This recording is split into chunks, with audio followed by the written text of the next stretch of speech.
இன்று நாம் வாசிக்கப் போகும் நீதிமொழிகள் 20ஆம் அதிகாரம்.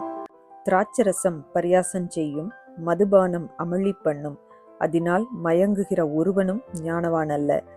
ராஜாவின் உருக்குதல் சிங்கத்தின் கெர்ச்சிப்புக்கு சமானம். அவனை கோபப்படுத்துகிறவன் தன் பிராணனுக்கே துரோகம் செய்கிறான். வழக்குக்கு விலகுவது மனுஷனுக்கு மேன்மை, மூடனானவன் எவனும் அதிலே தலையிட்டுக் கொள்வான். சோம்பேறி குளிருகிறதென்று உளமாட்டான், அறுப்பிலே பிச்சை கேட்டாலும் அவனுக்கு ஒன்றும் கிடையாது. மனுஷனுடைய இருதயத்திலுள்ள யோசனை ஆழமான தண்ணீர் போலிருக்கிறது, புத்திமானோ அதை முண்டெடுப்பான். மனுஷர் பெரும்பாலும் தங்கள் தயாளத்தை பிரசித்தப்படுத்துகிறார்கள், உண்மையான மனுஷனை கண்டுபிடிப்பவன் யார்? நீதிமான் தன் உத்தமத்திலே நடக்கிறான், அவனுக்கு பிறகு அவன் பிள்ளைகளும் பாக்கியவான்களாயிருப்பார்கள். நியாயாசனத்தில் வீற்றிருக்கும் ராஜா தன் கண்களினால் சகல பொல்லாப்பையும் சிதற பண்ணுகிறான். என் இருதயத்தை சுத்தமாக்கினேன், என் பாவமர துப்புரவானேன் என்று சொல்லத்தக்கவன் யார்? வெவ்வேறான நிறைக்கல்லும் வெவ்வேறான மரக்காலும் ஆகிய இவ்விரண்டும் கர்த்தருக்கு அருவருப்பானவைகள். பிள்ளையானாலும் அதன் செய்கை சுத்தமோ செம்மையோ என்பது அதன் நடக்கையில் விளங்கும். கேட்கிற காதும் காண்கிற கண்ணும் ஆகிய இவ்விரண்டையும் கர்த்தர் உண்டாக்கினார். தூக்கத்தை விரும்பாதே, விரும்பினால் தரித்திரனாவாய். கண் விழித்திரு, அப்பொழுது ஆகாரத்தினால் திருப்தியாவாய். கொள்ளுகிறவன் நல்லதல்ல நல்லதல்ல என்பான், போய் விட்ட பின்போ மெச்சிக்கொள்வான்.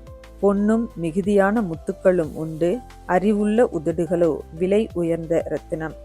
அந்நியனுக்காக பிணைப்பட்டவனுடைய வஸ்திரத்தை எடுத்துக்கொள், அந்நிய ஸ்திரீ நிமித்தம் அவன் கையில் ஈடு வாங்கிக்கொள்.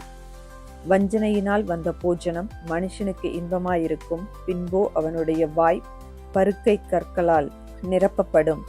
ஆலோசனையினால் எண்ணங்கள் ஸ்திரப்படும், நல் யோசனை செய்து யுத்தம் பண்ணு.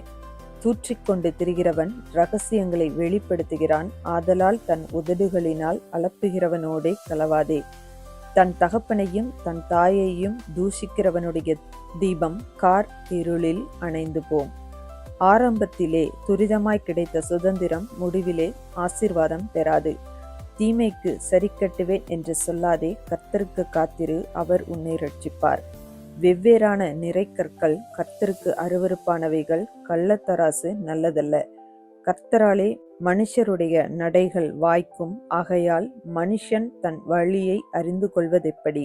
பரிசுத்தமானதை விழுங்குகிறதும் பொருத்தனை செய்த பின்பு யோசிக்கிறதும் மனுஷனுக்கு கண்ணியாயிருக்கும்.